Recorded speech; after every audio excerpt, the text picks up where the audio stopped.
چرا بازی‌های ژاپنی اینقدر ترسناکن؟ امروز قراره بریم ژاپن. نه امروز ما که پول نداریم ژاپن، اما امروز قراره بریم تو بازی‌های ژاپن از ایران. سلام بچه‌ها، حالتون چطوره؟ من ویدن گیمی هستم. خوش اومدید به ویدیو دیگه. امیدوارم هر جایی که هستید سالم سلامت باشید و همین چی به کامتون خوش باشه. چیلازارت یه سازنده بازی ویدیوییه که معروف ترین کمپانی توی ژاپنه که ساپورتراش البته آمریکایی هن، ولی خب خودش سازنده و اعضای تیم ورک و ایناش ژاپنی هن و چیزهایی میسازه که به مغز و استخون آدم فرو میره. بس برای بینندگان نه، واسه کسایی که اون بازی رو بازی میکنن ترس تو جونشون میفته. اولین چیزی که بازی ترسناک ژاپنی رو واقعا ترسناک میکنه واقع گرانه بودن داستان خود بازیه. یعنی ژاپنی‌ها اینجوری نیستن که یه دونه هیولای یه چشم تاول زده با آرپیجی یا 1000 تیر 100 تیر مینیگان نه مینی رنگ با نمیدونم. به هر حال یه باسی نمیارن که مثلا شما باش فایت بدید تا مثلا تاولاش به ترکه و چی میدونم رزیدنت ایول توری باشه. نه این چیز از این خبرها نیست. ژاپنی‌ها یه محل کار آروم دارن واسه یه ساخت بازیشون. مثلا توی خود بازی شخصیتتون یه محل کار آروم داره، 20 دقیقه بازی میکنی، 20 دقیقه میگذره یه سایه از پشت پنجره رد میشه، 20 دقیقه دیگه بازی میکنی صدا پا میاد، 20 دقیقه دیگه بازی میکنی میبینی مردی. و چیزی که واقعا ترسناکش میکنه همینه. مثلا بیشتر بازی ژاپنی اینجوری هن که در آپارتمان نصف شب بازه یا یه سایه از پشت پرده رد میشه، صدای پا توی خونه خالی میاد و اینجور ترسا واقعا خب عادی که نیست، واقعا میره تو مخ آدم. نکته بعدی، الهام گرفتن از روح و ارواح و داستانهای واقعی و افسانه‌های ژاپنی. یعنی روح توی ژاپن یه چیزی که مطرح شده و همه قبولش دارن.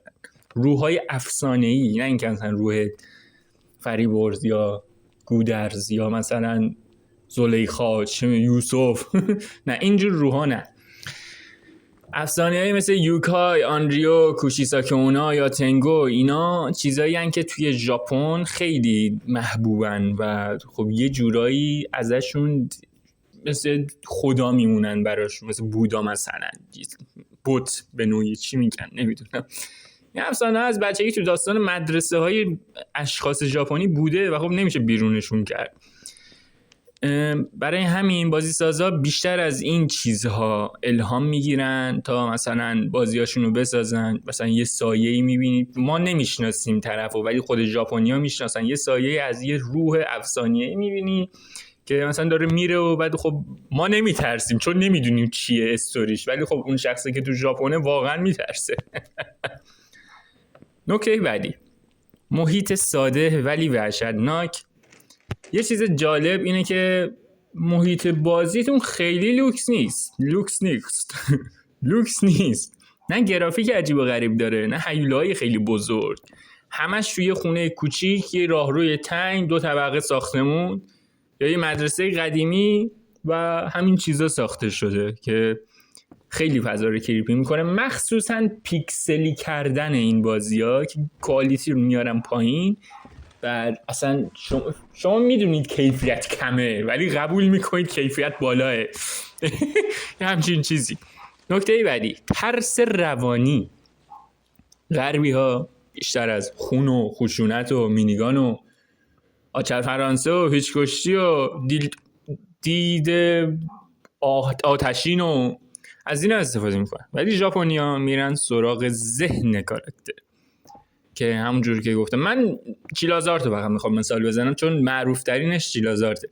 گیم های مثلا بازی های چیلازارت گیم پلی ساده داره، شخصیت تنهایی دارید و مثلا یه صداهای عجیب میاد و چه میدونم یکی از طبقه دوم داره میدوه و میری بیرون چک میگه هیچکی نیست. اصلا یه توضیحات خیلی مسخره‌ای دارم میدم، ولی خب اینا چیزی که قبول شده است، یعنی نمیشه قبولش نکرد، که همینا باعث میشه ترس بره تو مختون و خب مختون تا صبح سود بکشه و با باب اسفنجی. البته باب اسفنجی ببینید این موضوع در میره، اصلا بحث اینا نیست. نکته بعدی که آخرین نکته است و خب خیلی تایم برد این نکته، حدود 5 دقیقه فکر کردن من باعث شد اینو من بفهمم. بازی‌های ژاپنی معمولا پشت هر ترس یک نکته غمگین دارن. مثلا روحی که شخصی که به خاطر یه ظلم ناعادلانه مرده و تبدیل به روح شده، مثلا بازی روم اتاق مثلا 205 فکر کنم بود اسم بازیش، یا مثلا پاراسوشیال که باعث مثلا اینقدر خانواده‌اش سختگیر بودن طرف روانی شده و اینا، مثلا دختر بچه‌ای که به قتل رسیده، یا مادری که مثلا دنبال بچه‌ش میگرده و دیوونه شده روانی شده، بعد مثلا شما یا باید به این کمک کنید، بعد مثلا به روحه کمک کنید، یا روحه میاد به شما کمک میکنه تا روح بشید. میدونی منظورم چیه؟ وقتی حس همدردی با قربانی پیدا میکنی ترسش 2 برابر میشه. یعنی فکر کن شما، آره فکر کن بقیه، من تو 5 دقیقه فقط به همینا فکر کردم، به چیزی که فکر نکردم. در نهایت دلیل این که بازی‌های ژاپنی اینقدر ترسناکن اینه که مستقیم میرن سراغ ذهن، احساسات، باورها و تنهایی آدم. یه ترس آروم، واقعی ولی عمیق. اگه خواستی قسمت دوم این چرت و پرت رو بسازم براتون و بگم کدوم بازی‌ها ذهن آدمو میخورن، حتما توی کامنت ها بگی. میدونم ویدیو قراره 5 تا ویو بخوره، ولی اون یه نفری که تا آخر دید کامنت ها بهم بگه، شاید هم تا آخر ندید. خیلی ممنونم که تا اینجا ویدیو همراه من بودید و تا ویدیوی بعدی خدا نگهدار و بدرود دوستان من. لایک و کامنت و ساب فراموش نشه، زنگوله کنارشم بزنید که با خبر روشید داره. خداحافظ.